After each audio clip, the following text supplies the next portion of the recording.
என்ன நடந்தது என்பது உங்களுக்கு நினைவு இருக்கிறதா இல்லையா?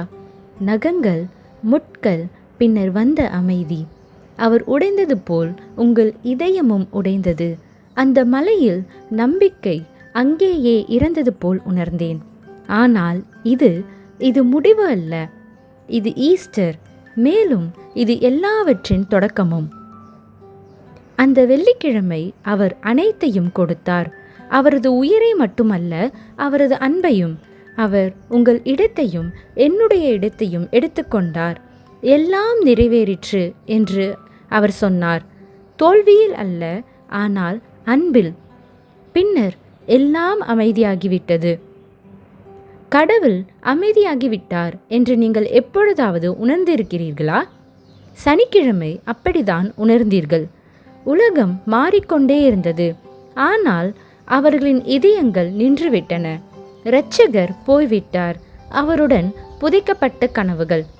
ஒரு முறை அவருடன் சிரித்த அறையை பயம் நிரப்பியது. ஆனால் அவர்களால் பார்க்க முடியாதது. அமைதியாக இருந்தாலும் கடவுள் இன்னும் பேசிக்கொண்டிருந்தார், இன்னும் நகர்ந்து கொண்டே இருந்தார், இன்னும் உங்களுக்காக போராடினார்.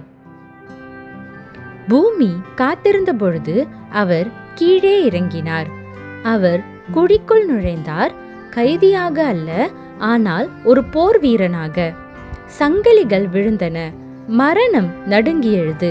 அவர் சங்கிலிகளையும் அதிகாரங்களையும் நிராயுதபாணியாக்கி அவற்றை பொது காட்சியாக மாற்றினார். அவர் உங்களுக்காக மட்டும் இறக்கவில்லை, அவர் உங்களுக்காக போராடினார், மேலும் அவர் வெற்றி பெற்றார். 3ஆம் நாள் நம்பிக்கை மீண்டும் சுவாசித்தது. கல் உருண்டு விழுந்தது. அதனுடன் பயம், அவமானம் மற்றும் மரணம் ஆகியவை தங்கள் பிடியை இழந்தன. உயிருள்ளவரை மரித்தோரிடையே ஏன் தேடுகிறீர்கள்? அவர் இங்கே இல்லை, அவர் உயிர்த்தெழுந்தார். அவர் உலகத்திற்காக மட்டும் அல்ல, அவர் உங்களுக்காக உயிர்த்தெழுந்தார். எனவே நீங்கள் மீண்டும் ஒருபொழுதும் தனியாக நடக்க மாட்டீர்கள்.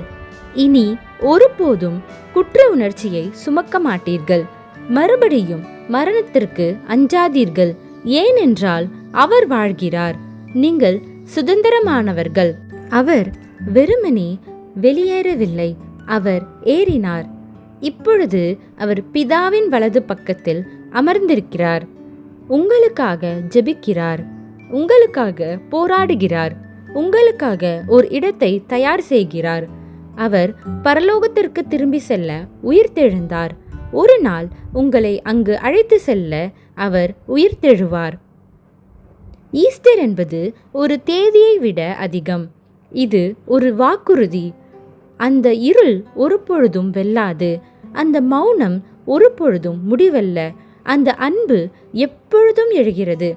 எனவே நீங்கள் தொலைந்து போனதாக உணர்ந்தால், உங்கள் சொந்த மௌனத்தில் புதைந்து நம்பிக்கை எங்கே போனது என்று யோசித்து கொண்டிருந்தால், இதை நினைவில் கொள்ளுங்கள். அவர் உங்களுக்காக உயிர்த்தெழுந்தார். மேலும் அவர் உயிர்த்தெழுந்ததால் நீங்களும் உயிர்த்தெழுவீர்கள்.